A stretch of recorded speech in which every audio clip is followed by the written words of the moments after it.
So hello guys, welcome to another video. आज की video में डिस्कस करेंगे शोभा लिमिटेड के बारे में। तो ये एक रियल इस्टेट कंपनी है जो कि 1995 में सेटअप हुई थी बेंगलोर में।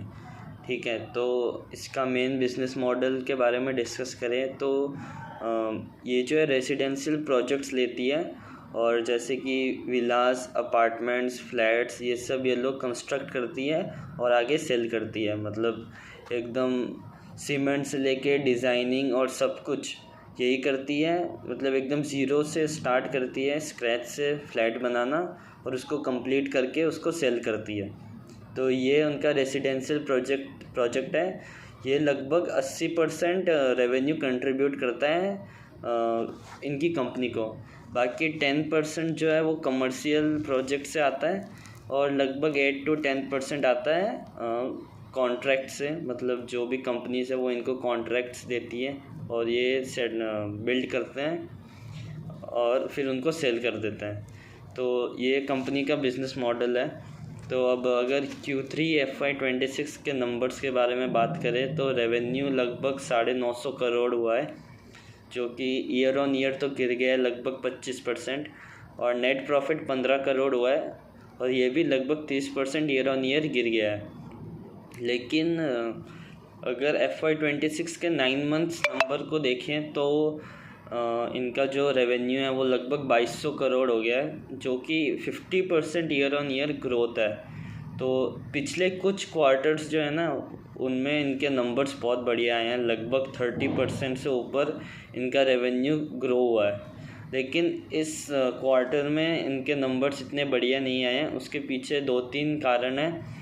पहला और जो सबसे मेन कारण है वो ये है कि कंपनी को गवर्नमेंट से ऑक्यूपेंसी सर्टिफिकेट नहीं मिला। ये क्या होता है? ये बेसिकली एक सर्टिफिकेट है, लाइक मतलब फिट फॉर लिविंग कह सकते हो। मतलब फ्लैट बन गया है, बट गवर्नमेंट ने अभी ये इनको स्टैंप नहीं दिया है कि तुम इस फ्लैट में रह सकते हो या नहीं। तो इस सर्टिफिकेट के बिना तो ये जो भी अपने प्रोजेक्ट्स है उनको सेल ही नहीं कर पा रहे हैं, तो उस वजह से रेवेन्यू कम हो गया।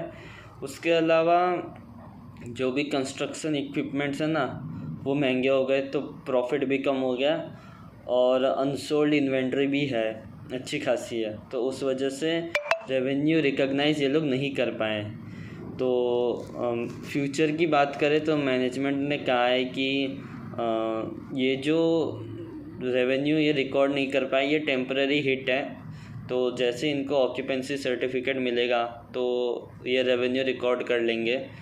और अगर फ्यूचर प्रोस्पेक्ट्स की बात करें तो इनका कहना है कि जो रियल इस्टेट का जो बिज़नेस है वो उसे हम 1 साल के पर्सपेक्टिव से नहीं देख सकते। ये अगर लॉन्ग टर्म पर्सपेक्टिव से देखें तो एक ग्रोइंग सेक्टर है, क्योंकि जैसे जैसे इकनॉमीज़ बढ़ेगी और लोगों के हाथ में कैश आएगा तो वो ऑब्वियसली रेजिडेंशियल प्रोजेक्ट्स, मतलब हाउस, फ्लैट्स, अपार्टमेंट्स, ये सब खरीदेंगे। तो वैसे तो हम लोग क्या कर सकते हैं कि कंपनी को फ्यूचर के लिए ट्रैक कर सकते हैं। अगर कंपनी सेल्स रिकॉर्ड कर रही है और रियल इस्टेट सेक्टर भी बूम कर रहा है तो ये कंपनी बढ़िया है।